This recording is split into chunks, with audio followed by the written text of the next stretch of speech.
Alrighty, welcome back. If the theme that I want to talk about is remembering, and um,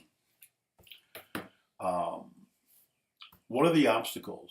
What is the block that maybe we have, or that certainly I have?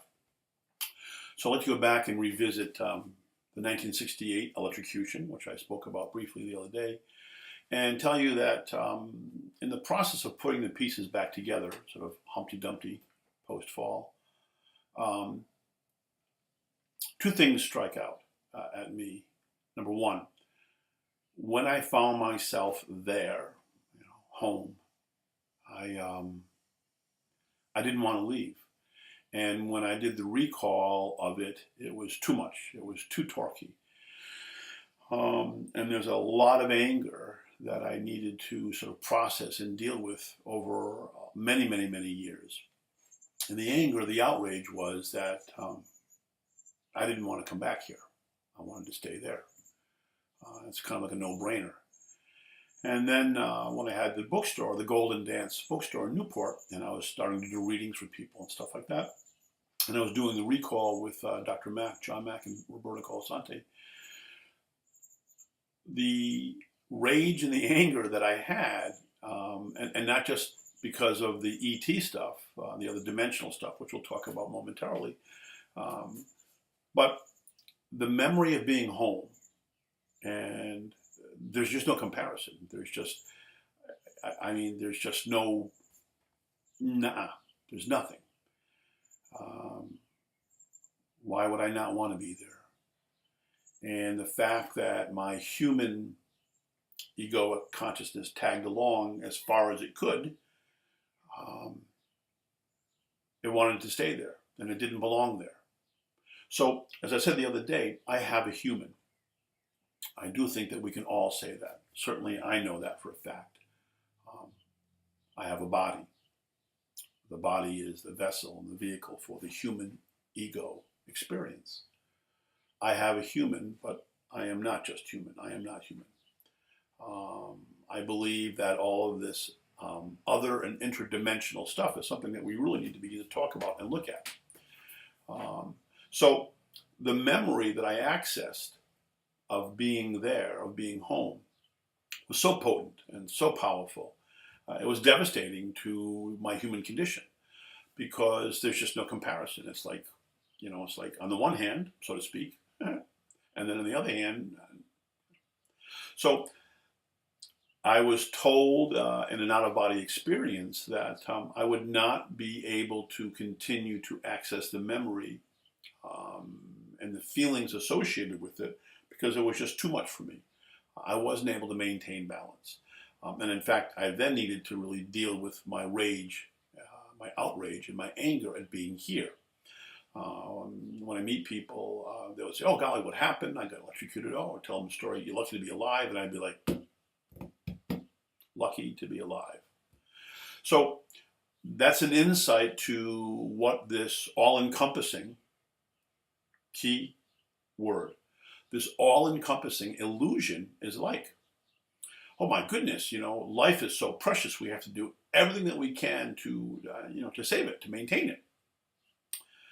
Well, hello, because beyond this dimension, beyond this very, very limited human experience, there's so much more.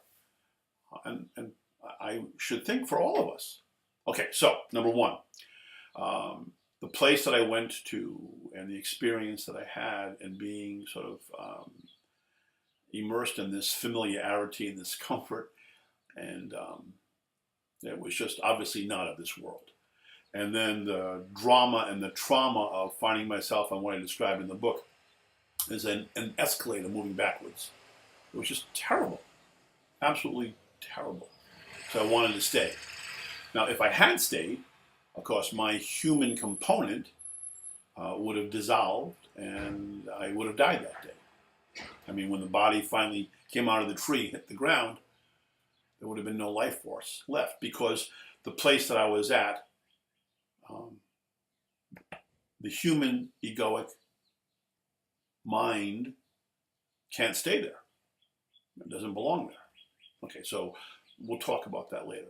The other thing is that when I was blown out of my body by the electricity, and I was sort of hovering in this sort of perhaps what we would call the astral body, but I'm floating in the air, and there is this remarkable presence, this male presence, telling me to not look at the physical body, to not look at Billy. And then there was this booming pronouncement of, "We will not end the project." And then this entity, which I now know to be Adam, who was brought into my life through a physical living person, took me someplace. I accompanied Adam to this place. I was shown some stuff. But more to the point, it was this great debate about what do we do now? So, what's the project? What was the cost of my experiencing and remembering? And that's another key phrase, experiencing, because we're all experiencers. Being home, capital H, home. The longing that I have to go home has kept me minimally available to be engaged in my humanness. So I kind of feel like I was robbed. That's not fair, but I kind of feel that I was robbed of my willingness to be a full participant in the human experience, because it's never left me. And then there's the project. So a couple of background pieces that I want to just keep in mind as we go forward. For me, the memory of being home is what I have called the forbidden memory. And I call it that because it is the antithesis of everything human that I've ever experienced. Antithesis in the sense that the heights and the depths, the sense of connection, the camaraderie, the empathic, instantaneous proximity to some source. I mean, who wouldn't want to be there? So I want to get a little bit clear on that these are personal experiences to me, but where would the universal aspect of it be? Where is there the ability to take what happened to me and generalize it so that it might fit to what's going on here? What's going on here? So the other day I mentioned that the concept of conceiving of the human experience as a wraparound, surround sound, totally interactive theater of mind. So certain documents, A Course in Miracles being one of them, but even many Eastern approaches will tell you that it's all in mind. This is all happening in mind. There is no world. Good luck with that one. This is all an illusion.